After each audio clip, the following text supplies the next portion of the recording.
अस्सलाम वालेकुम। हेल्दी और बैलेंस डाइट की तरह फ़िज़िकल एक्टिविटी का भी एक पैरामिड बनाया गया है ताकि इंसान उसको फॉलो करके अपने आप को फ़िज़िकली फ़िट एंड फाइन रख सके।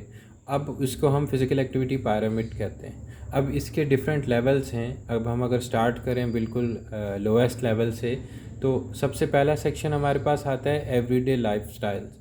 अब एवरीडे लाइफ़स्टाइल में हमें सबसे ज़्यादा जो चीज़ें वो मेंटेन और जो प्रमोट करवानी है वो ये है कि ज़्यादा से ज़्यादा हम अपनी बॉडी को, अपने वर्कआउट को यूज़ करें। मींस कि जैसे घर के जितने भी काम हैं वो हम खुद ब खुद करें और किसी की हेल्प के बगैर हम करें। स्टेयर्स क्लाइंबिंग मीन हमारी डेली बेसिस पे होनी चाहिए। और हम अगर फॉर एग्ज़ाम्पल कहीं करीब में किसी शॉपिंग मॉल में या ग्रॉसरी स्टोर पे जाएं तो वॉक को ज़्यादा प्रेफर करें। पेट्स अगर घर में हैं उनको लेके वॉक पे निकल जाए बंदा। और घर के अराउंड जितने भी काम हैं, अगर गार्डन है तो गार्डन के जो काम हैं वो खुद ब खुद करे। और अपनी जो फॉर एग्ज़ाम्पल अगर किसी हॉस्पिटल में या बड़ी कंपनी वगैरह में या किसी भी बड़े इंस्टीट्यूट में अगर इंस्टीट्यूशनल जो क्राइटेरिया है उनकी पार्किंग्स काफ़ी दूर होती हैं, तो अपनी गाड़ी को पार्क करके बजाय लिफ्ट लेने के वॉक किया जाए ताकि थोड़ी सी फ़िज़िकल एक्टिविटी इन्हेंस हो। ये डेली बेसिस के काम हैं, आपको डेली के काम खुद ब खुद करने हैं और अपने वर्कआउट को आपने बढ़ाना है आहिस्ता आहिस्ता। ये लेवल 1 की एक्टिविटी है जो आपको डेली फॉलो करनी है। अब दूसरे स्टेप पे जो चीज़ें आ जाती हैं, ये एक्टिविटी जैसे एवरीडे एक्टिविटी हमें रोज़ करनी है, जो basic activities of daily living है।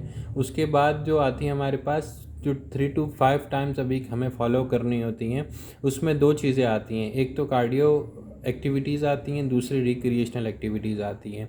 कार्डियो एक्टिविटीज़ जो हमारे कार्डिक जो आउटपुट है, हार्ट रेट है, उसको बढ़ाती हैं, वो हमें फॉलो करनी है at least minimum 3 days a week और मैक्सिमम 5 डेज़ अ वीक। अब उसमें running, swimming, brisk walk mean हमें तेज़ चलना है और बाइकिंग मीन हमें साइकिल को ज़्यादा यूज़ करना है। अब इसका भी प्रोटोकॉल है, जैसे रनिंग, स्विमिंग और ब्रिस्क वॉक और बाइकिंग। अगर आप सिर्फ वॉक को प्रेफर करते हैं तो वॉक के भी फेजेस होते हैं। जैसे वॉक अक्सर लोग जाते हैं पार्क में या फिटनेस सेंटर्स में, तो वो वॉक को जस्ट वॉक कंसिडर करते हैं। अब इसके 3 लेवल हैं कि आप अपने आप को एटलीस्ट 5 to 6 मिनट्स, क्योंकि 6 मिनट्स में बॉडी में चेंजेस आती हैं जाकर।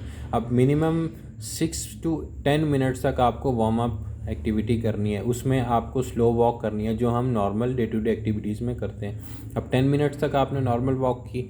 अब उसके बाद 10 मिनट्स के बाद आपने एक बीच का फेज़ रखा जिसमें वॉक से जॉग की तरफ आप चले गए। 5 मिनट्स का जॉग कीजिए, 15 मिनट्स यहाँ हो गए। अब 5 मिनट्स की आप रनिंग कीजिए। ये 3 फेजेज़ हो गए। स्टार्ट के 3 फेजेज़ 5 मिनट्स के जब रनिंग हो गई, फिर उसके बाद 5 मिनट्स आप रनिंग से वापस जॉग पे आएंगे।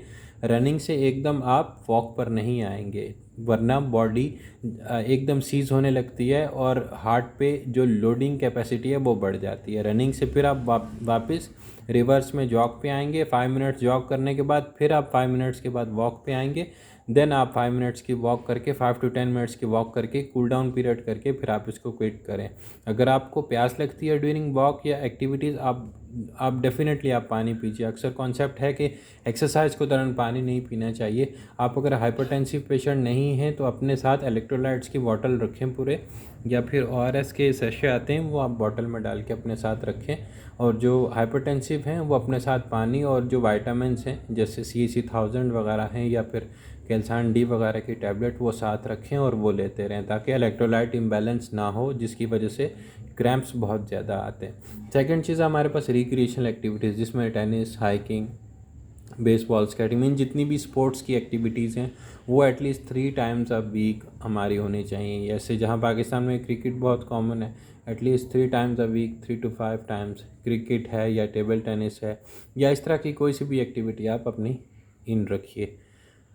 जो थर्ड लेवल है वो उसमें हमें वीक में एटलीस्ट 2 टाइम्स हमें करनी है, मिनिमम और मैक्सिमम, क्योंकि इसमें दो चीज़ें आती हैं। एक तो स्ट्रेंथ एक्टिविटीज़ आती हैं, दूसरी फ्लेक्सिबिलिटी एक्टिविटीज़ आती हैं। ये दोनों चीज़ें रिलेट करती हैं। जब आपकी स्ट्रेंथ बढ़ेगी आपकी फ्लेक्सिबिलिटी कम होगी, क्योंकि मसल बल्क बढ़ता है तो आपकी जो रेंजेस हैं जॉइंट्स की या मसल्स की जो कैपेसिटी है वो कम हो जाती है। फ्लेक्सिबिलिटी बढ़ेगी तो आपकी जो स्ट्रेंथ है वो कम हो जाएगी ऑटोमेटिकली। ये नेचुरल रूल है।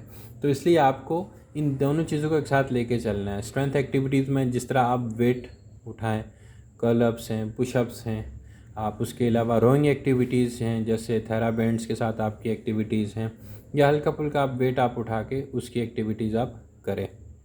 फ्लेक्सिबिलिटी एक्टिविटीज़ में आपकी स्ट्रेचिंग्स हैं और योगा। स्ट्रेचिंग्स ज़रूरी इसलिए हैं, आपके रेंजेस को बेहतर रखती हैं, आपके मसल्स को शोर नहीं होने देती, और आपकी जो फैटीग लेवल है उसको जल्दी नहीं आने देता। स्ट्रेचिंग इसलिए बहुत इंपॉर्टेंट है।